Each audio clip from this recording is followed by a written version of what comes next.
Halo semuanya, aku Sekar dari FA UNAN 2019. Belakangan ini, diskursus mengenai pro kontra kebijakan kebiri kimia kembali hangat diperbincangkan setelah Presiden Joko Widodo menandatangani PP nomor 70 tahun 2020 tentang tata cara pelaksanaan kebiri kimia bagi pelaku tindak pidana kekerasan seksual terhadap anak. Berdasarkan PP nomor 70 tahun 2020, kebiri kimia merupakan proses pemberian zat kimia melalui penyuntikan atau metode lainnya yang dilakukan kepada pelaku yang pernah dipidana karena melakukan kekerasan atau ancaman kekerasan, memaksa anak melakukan persetubuhan dengannya atau dengan orang lain, sehingga menimbulkan korban lebih dari satu orang, mengakibatkan luka berat, penyakit menular, gangguan kejiwaan, terganggu atau hilangnya fungsi reproduksi, dan atau korban meninggal dunia untuk menekan hasrat seksual berlebih yang diiringi dengan rehabilitasi. Nah, jadi berdasarkan pengertian ini dapat kita simpulkan bahwa tindakan kebiri kimia ini disertai dengan pemasangan alat pelacak elektronik dan juga rehabilitasi yang dikenakan kepada seorang residivis tindak pidana kekerasan seksual terhadap anak.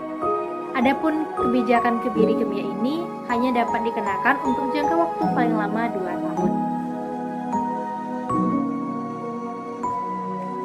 Kita setuju bahwa sejatinya kebiri kimia ini merupakan salah satu cara kita untuk menghukum pelaku tindak pidana kekerasan seksual terhadap anak. Namun, jika kita tilik lebih jauh, tindak pidana kekerasan seksual terhadap anak ini bukan hanya semata-mata manifestasi libido saja, namun tindak pidana ini juga dapat terjadi karena adanya relasi kuasa antara pelaku dengan korban. Jadi, jika kita hanya ingin memberikan kebiri kimia saja, maka rasanya hal ini kurang menyasar kepada akar permasalahan kita untuk menanggulangi tindak pidana kekerasan seksual terhadap anak.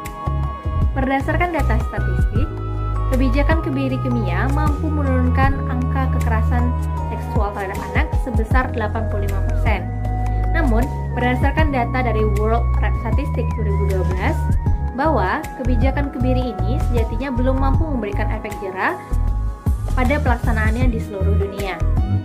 Pelaksanaan kebiri kimia sendiri dinilai agak sulit dilakukan karena masih adanya benturan dengan diskursus mengenai pelanggaran HAM, di mana Indonesia sendiri sudah meratifikasi Konvensi Anti Penyiksaan atau Hukuman Lain yang Kejam melalui Undang-Undang Nomor 5 Tahun 1998.